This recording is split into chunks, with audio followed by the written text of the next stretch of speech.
ये ले तेरी इस महीने की सैलरी और कल से मत आना। क्यों दीदी, आप लोग कहीं जा रहे हैं? नहीं तो क्या आपने हमारे बदले किसी और को काम पे रख लिया है? हम तो दीदी फालतू की छुट्टी भी नहीं लेते और सारा काम इतने अच्छे से करते हैं, तो हम कल से क्यों ना आए? सुमन, तुम्हारे साहब की ना नौकरी चली गई है और 6 महीने पहले हमने सारी सेविंग्स और बैंक से लोन लेकर ये घर खरीदा था, तो अब कुछ बचा नहीं है। बाकी के खर्चे जूके तू हैं, इलेक्ट्रिसिटी बिल, राशन, बच्चों की स्कूल फीस और फिर होम लोन, उनमें तो कटौती नहीं कर सकती, तो इन सब में मैं तेरी सैलरी नहीं दे पाऊंगी। हाँ, तेरे बिना काम करने में थोड़ी सी दिक्कत होगी, पर अभी के लिए मेरी मजबूरी समझ। जैसे ही तेरे साहब की दोबारा नौकरी लगेगी मैं तुझे वापस बुला लूंगी, तब तक के लिए मुझे माफ कर देना। बस दीदी, इतनी सी बात के लिए आप हमसे 5 साल का रिश्ता तोड़ रही हो। और दीदी, जब आपके अच्छे दिन थे तब आपने हमारी बढ़ चढ़ के मदद की थी, और जब हमारी सासू माँ का देहांत हो गया था तो मेरे पास उनके क्रियाक्रम के पैसे भी नहीं थे, आपने हमें तब मदद की। और जब मेरा बेटा, उसका बुखार उतर ही नहीं रहा था, तो आपने हमें पैसे दिए बड़े डॉक्टर को दिखाने के लिए, और हमने 7 दिन की छुट्टी भी ली थी, और आपने दीदी वो पैसे भी नहीं काटे। नहीं दीदी, हम ये सब नहीं भूल सकते, हम इतने बेगैरत भी नहीं है। हम रोज आएंगे इसी टाइम, चाहे आप हमें सैलरी दो या मत दो।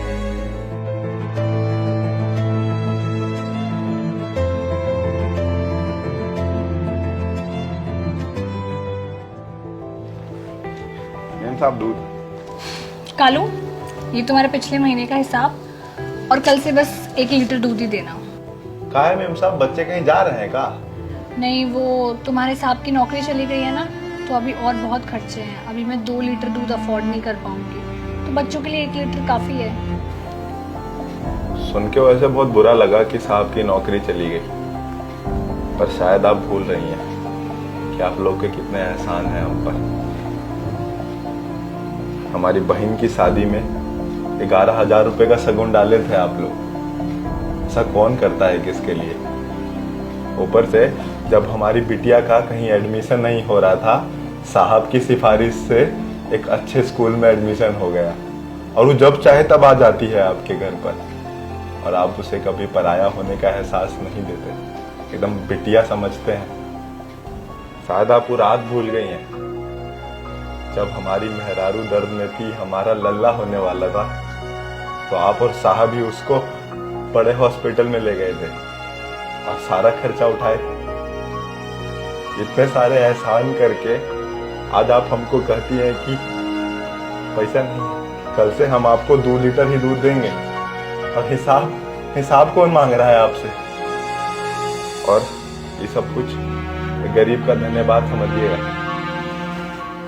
ठीक है, कल से मैं 2 लीटर दूध ले लूंगी, पर एक शर्त पे। जी मेम साहब। जैसे ही तुम्हारे साहब की वापस से नौकरी लगेगी तो ये सारे दूध का हिसाब हम बाद में करेंगे। जरूर मेम साहब, बहुत बहुत शुक्रिया।